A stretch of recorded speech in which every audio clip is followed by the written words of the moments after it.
Hello, good morning students. Welcome to virtual classes. In this video, let us continue with the chapter number 5. Give us a role model taken from Dr. Abdul Kalam's book Ignited Minds. Dr. Abdul Kalam, during his lifetime, he visited number of schools and met thousands of students, and hundreds of questions were asked by the students. Among them, he would like to share a few questions which asked by the students and the responses given by him. And the first question you would like to share by the student from high school of Tripura. The question was, where do we get a role model from? How do you get a role model? For these questions, Dr. Kalam said that from childhood till the age of 15, the children can choose a role model either from their teachers and the parents, because these are the people who can give the best guidance at this period. And he also turned towards the parents and the teachers who gathered there and reminded them what a big responsibility that they have in shaping the future of the children. And the second question asked by another student from the same school was, who are terrorists?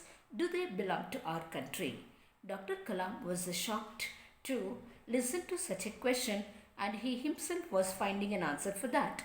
And he said that so they are created by us due to political and economic isolation, and sometimes they are sponsored by our enemy countries in order to disturb the peace of our country. At the same time, he also remembered the great epics of India, Hindu nation, that is the Mahabharata and Ramayana.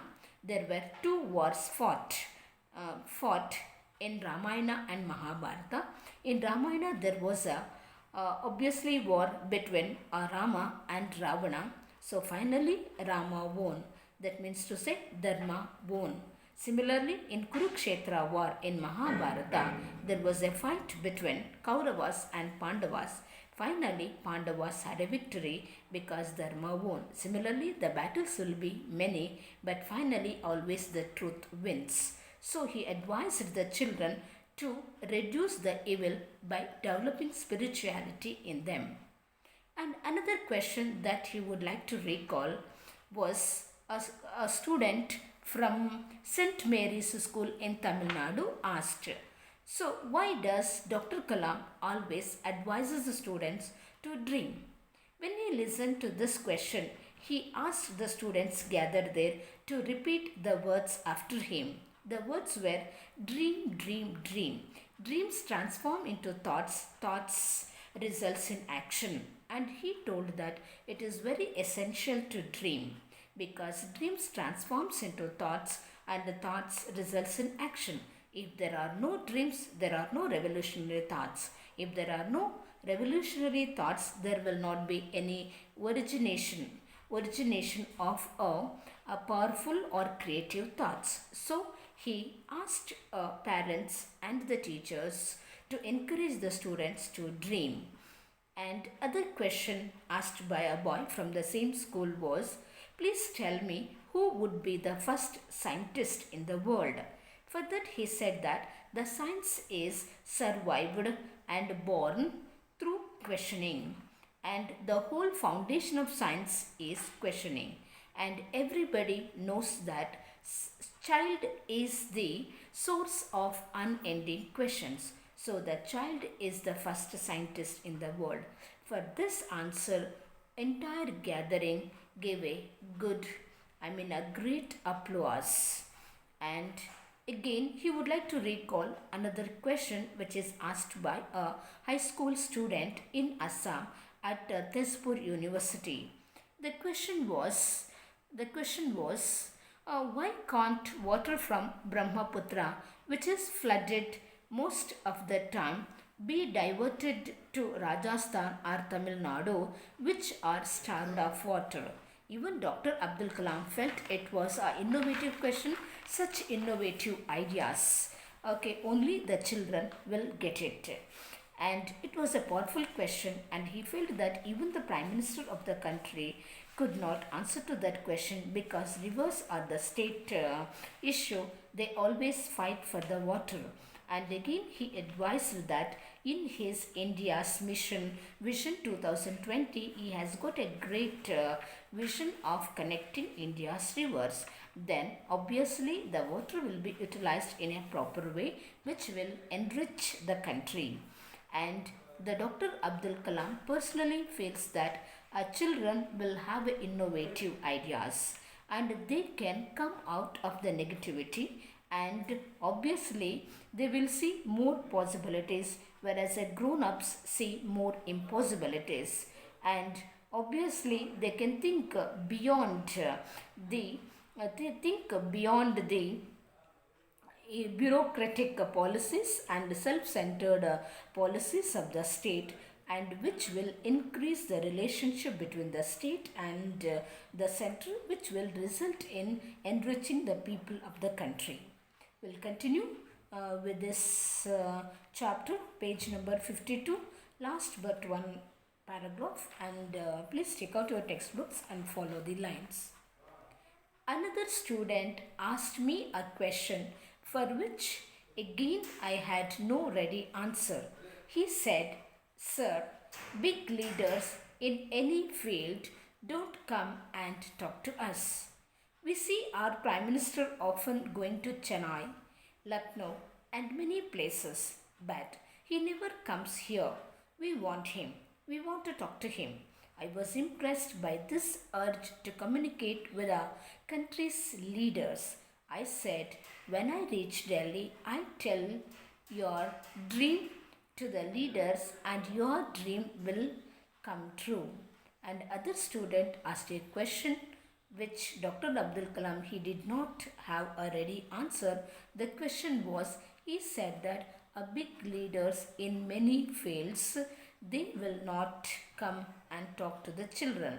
So even the Prime Minister would visit different countries and different states like Chennai, Lucknow, and many places, but he would never come and talk to the children. And the child expressed a strong desire to meet the leaders of the country, and even a Kalam felt very surprised, very impressed by this question. For that, so he assured the child that after he goes back to Delhi, he would convey the message to the Prime Minister so that the child's dream would come true. I later narrated this to the Prime Minister.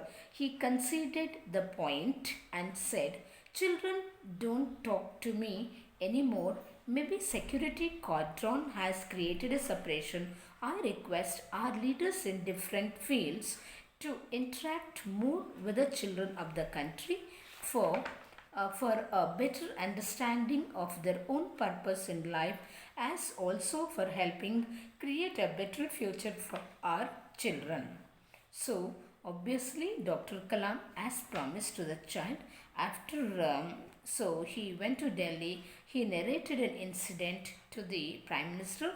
Prime Minister also conceded, means agreed his point, and promised that obviously he would ask other great leaders in a different fields to go and talk to the children so that they can help children to achieve great things and have a better future for them. And obviously he says that, and the children would not come and speak to him, so because of the security issues. Page number 53, second paragraph. I have visited Jharkhand a number of times after its formation. Every time I visited it, I am struck by the tremendous resources that wait to be harnessed in the state, which will multiply its wealth manifold. Dr. Abdul Kalam said he visited a state, Jharkhand, many times after its formation, and every time he visited the state, he was very much surprised and struck by the tremendous natural resources available in the state, and they were ready to be harnessed, ready to be made use for the production of energy and other things. And obviously, by harnessing those resources, by making use of those resources, the wealth of the state can be multiplied. As the Sri Ramakrishna High School at the Sri Ramakrishna High School, Bokaro, I addressed a gathering of about 3,000 students and saw their creativity on display in an exhibition of their paintings, toys, and other items made by them. In my conversation with them, one student asked me, in Jharkhand, it is a green everywhere. We have forests, streams, and hills. Why is it that we have a desert in Rajasthan? So at Jharkhand, he visited a school, namely Sri Ramakrishna High School at Bokaro, and he addressed a gathering of 3,000 students, and he saw the creativity exhibited by the students through their paintings, toys, and other items. And he had a conversation with them, and one of the students asked an interesting question that in Jharkhand they could see plenty of rivers, that is water, forests, greenery, hills everywhere. So why they have a desert in Rajasthan? In answering to this question, Kalam said, the question reminded me of a similar one in Assam.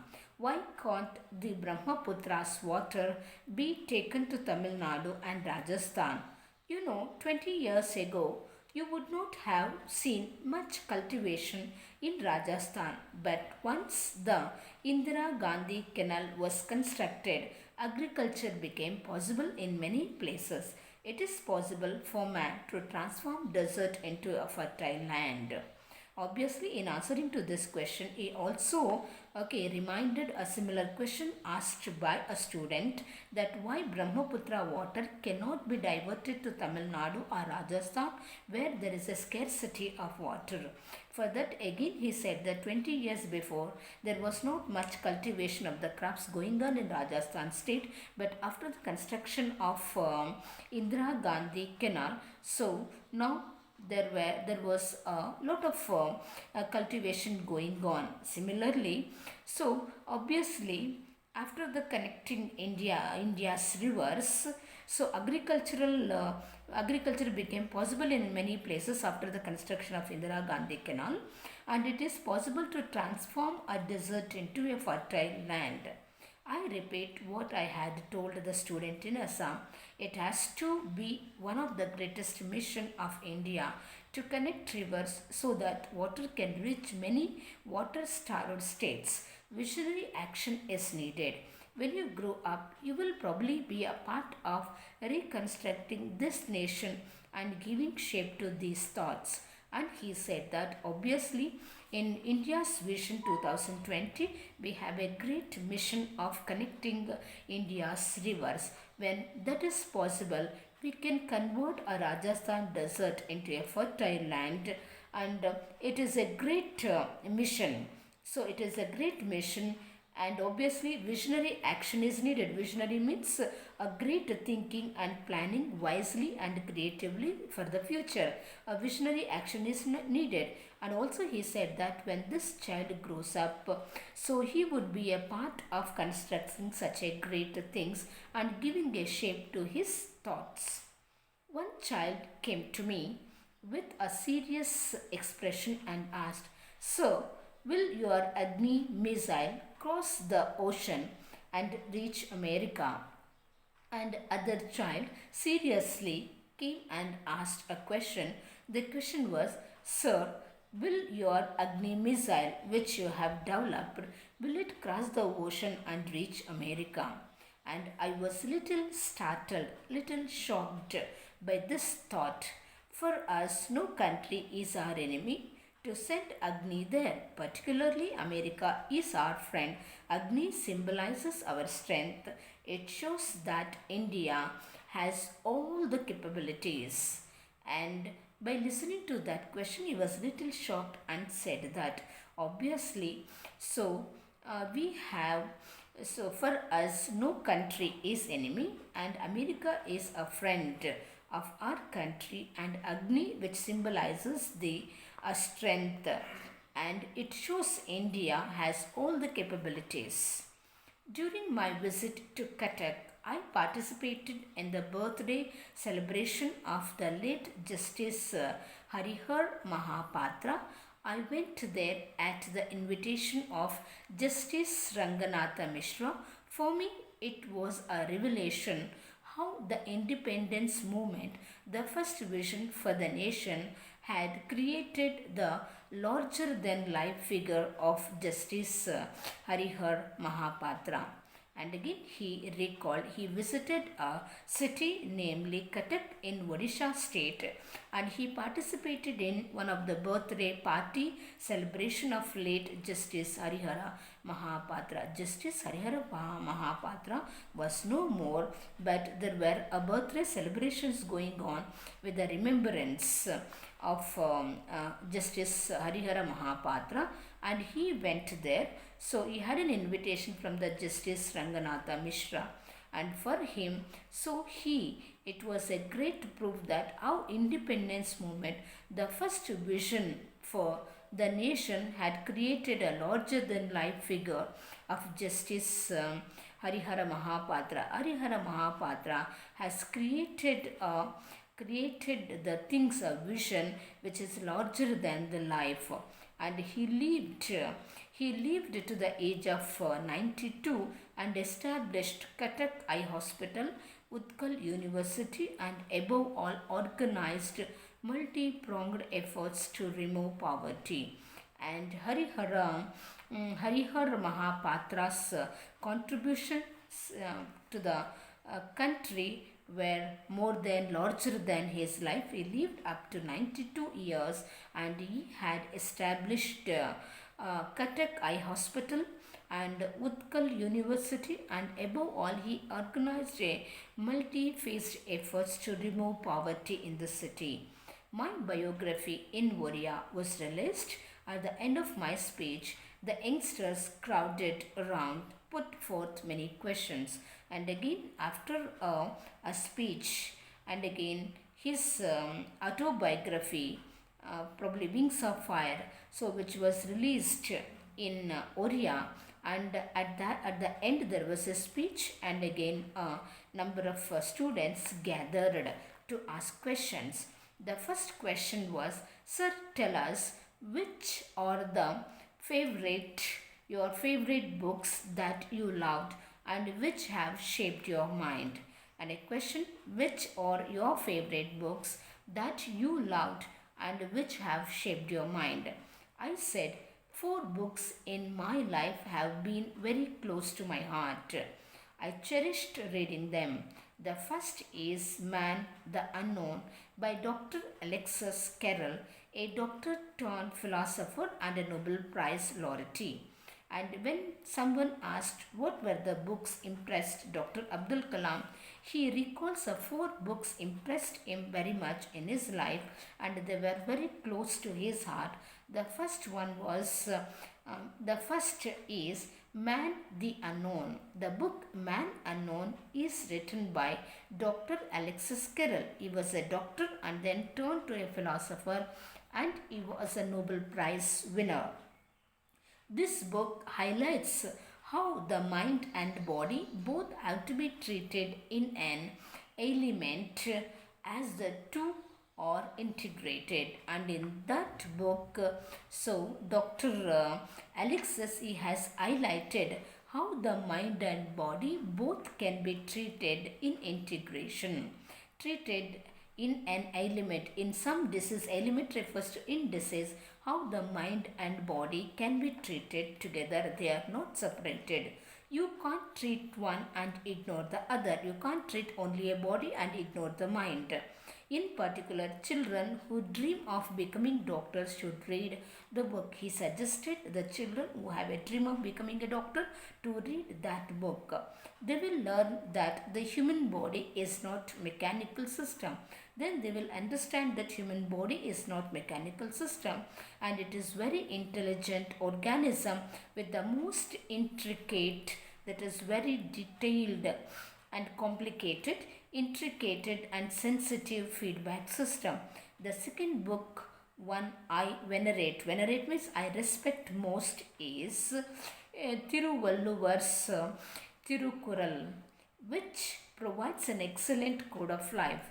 Another book he respect most is Thiruvalluvar's Tirukural, which provides an excellent code of life. The third is Light from Many Lamps by Lillian Etcher. Another book was The Light from Many Lamps by Lillian Etcher Watson, which has touched his heart deeply, and it illuminates how we live and has been an invaluable guide to me for 50 years, and Holy Quran, of course, okay, a constant companion to him. We'll continue in the next video. Thank you.